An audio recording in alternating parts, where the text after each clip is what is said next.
Will Dubai remain the main safe haven for capital in the region, or will investors start looking for alternatives? What happens if instability is no longer somewhere far away, but it begins to feel closer to the region itself? For decades, Dubai had a very unusual advantage. Almost every time the world went through a crisis, capital flew into the city. Wars, sanctions, political instability, money often moved to Dubai. And this pattern has repeated itself many times. Let's look at the past. During the Arab Spring, political uncertainty across multiple countries pushed capital towards Dubai. During periods of sanctions and regional conflicts, investors again looked for jurisdictions offering stability, global banking access, and strong protection of property rights. And in 2022, after the war in Ukraine began, Dubai saw a massive inflow of international capital again. High net worth individuals, businesses, and investors relocated assets, companies, and liquidity to the city. The logic behind this pattern is simple. When the world becomes unstable, capital looks for safety. But this dynamic is not unique to Dubai. In the 1960s, the financial capital of the Middle East was Beirut. The city was often called the Switzerland of the Middle East. It had many of the same characteristics that later made Dubai successful. It had a liberal economic system, strong banking secrecy, openness to international capital, and a relatively stable internal environment. And that created the same mechanism. Regional crisis, capital is flowing to Beirut. Banks expanded rapidly, real estate boomed. The city became a major financial hub. But the model stopped working once instability moved too close to the city itself. When political tensions escalated and eventually turned into Lebanese civil war, investors' perception changed. Capital began searching for a new safe haven. And over time, Dubai became that new hub. This doesn't mean that Dubai will follow the same path, but it illustrates an important principle. Financial hubs benefit from instability around them, but only while this instability remains at a distance. Similar dynamic can be seen in Asia as well. For decades, Hong Kong was the main financial gateway to the region. International capital flowed through the city because of low taxes, strong legal system, and global banking infrastructure. But over the past decade, the situation has gradually started to change. Political shifts and growing uncertainty have altered how some investors perceive Hong Kong. At the same time, another financial hub has been strengthening its position. Singapore offers many of the same advantages: stability, strong institutions, and global financial infrastructure. As a result, some international capital that historically moved through Hong Kong has slowly begun diversifying towards Singapore.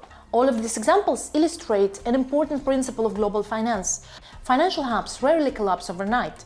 Instead, capital slowly diversifies between competing hubs. Investors rarely abandon a major financial center completely, but they begin spreading risk across multiple jurisdictions. And this raises an uncomfortable question. If financial hubs benefit from instability around them, what happens when that instability gets closer? Why Dubai model worked? To understand this, we need to look at the model behind Dubai's success. Several structural factors made the city a magnet for global capital. First, the tax environment. Dubai built its reputation as one of the most business-friendly jurisdictions in the world. Second, security and stability. In a region often associated with geopolitical tensions, the UAE maintains strong internal stability. Third, political neutrality. The country positioned itself as neutral in many regional conflicts. Fourth, global connectivity. Dubai is not only a financial hub, but it's also one of the world's major transport hubs connecting Europe, Asia, and Africa. And finally, international banking infrastructure. Global banks, wealth managers, and financial institutions established strong operations in the city. Together, those factors created a powerful formula: stability plus global access plus capital-friendly regulations. However, in recent years, the environment here has also been evolving. Dubai has gone through several structural changes that affect how the financial system works. The introduction of VAT in 2018 marked the first major shift. For decades, the UAE has been known as a completely tax-free country. More recently, the country has introduced corporate tax in 2023. 9%, though still relatively low by global standards, it represents a clear change in the economic model.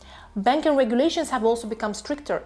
Banks now require much more documentation regarding the origin of funds and compliance procedures. Opening accounts and moving capital has become more complex compared to even 5 years ago. At the same time, residents and businesses have seen an increase in fees, fines, and operating costs. And like most global cities, Dubai has experienced inflation, particularly in rents and living expenses. None of these changes undermine Dubai's role as a global hub, but they do signal something important. The city is gradually transitioning from a frontier financial hub into a more mature and regulated economic system. So what all of this means for real estate? What happens if geopolitical risks increases while the financial environment becomes more regulated? For real estate, this can affect investor behavior. First, buyers become more cautious. Instead of rushing into deals, investors analyze projects and locations more carefully. Second, negotiations become more aggressive.